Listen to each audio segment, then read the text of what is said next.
আসসালামু আলাইকুম। আপনার উপর শান্তি বর্ষিত হোক। প্রিয় সুহৃদ, খতমে কামালের 34তম ধাপে আপনাকে স্বাগতম।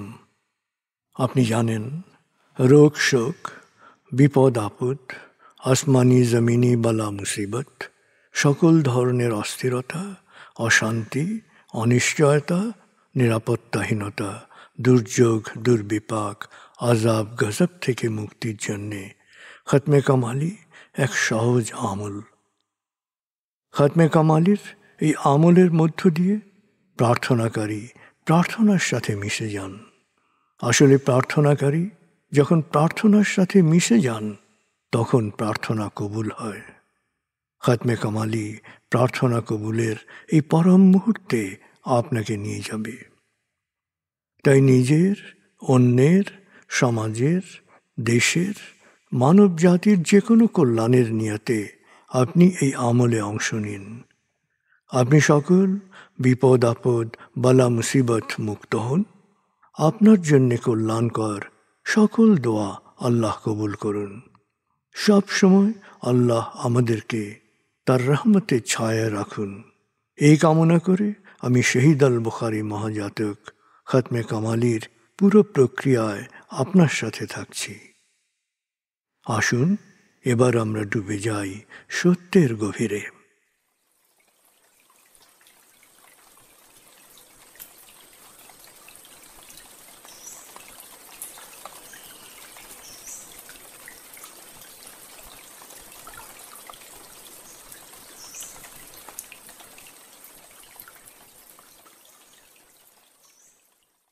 হে আল্লাহ, বিতাড়িত শয়তান থেকে আমি তোমার আশ্রয় প্রার্থনা করছি।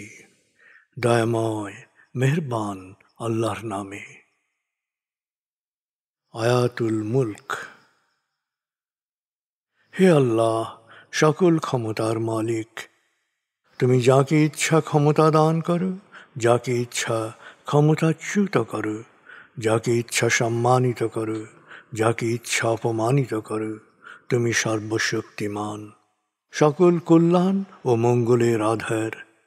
তুমি দিনকে ছোট করে বড় করো রাত, আবার রাতকে ছোট করে বড় করো দিন। তুমি প্রাণহীনে দাও প্রাণ, আর প্রাণবন্তকে করো প্রাণহীন। তুমি যাকে চাও বেহিসাব রিজিক দান করো। সূরা আলে ইমরান আয়াত 26-27। আয়াতুল কুরসি। আল্লাহ ছাড়া কোনো উপাস্য নেই। তিনি শাশ্বত, চিরঞ্জীব, বিশ্ব প্রকৃতির সর্বসত্তার ধারক। তিনি তন্দ্রা নিদ্রাহীন, সদা সজাগ, মহাকাশ ও পৃথিবীর সব কিছুর মালিক। তার সদয় অনুমতি ছাড়া তার কাছে সুপারিশ করার সাধ্য কারো নেই। দৃশ্যমান বা দৃশ্য, অতীত বা ভবিষ্যৎ, সৃষ্টির সব কিছুই তিনি জানেন। তিনি যতটুকু জানাবেন, এর বাইরে তার জ্ঞানের সীমানা সম্পর্কে ধারণা করা কারো পক্ষেই সম্ভব নয়। তার আসন, তার কর্তৃত্ব পৃথিবী ও নভমণ্ডলের সর্বত্র বিস্তৃত, আর তার সংরক্ষণে তিনি অক্লান্ত। তিনি সর্বোচ্চ, সুমহান। সূরা বাকারা আয়াত 255।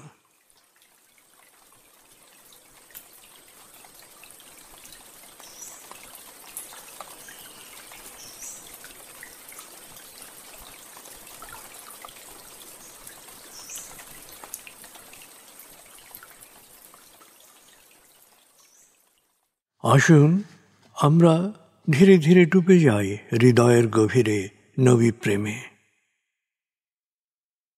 বলগল উলা বিকমালিহি, কশফত দুজা বিজমালিহি, হসনত জমিও খিসালিহি, সল্লু আলিহি ওয়ালিহি। بلغ العلا بكماله كشف الدجى بجماله حسنت جميع خصاله صلوا عليه وآله بلغ العلا بكماله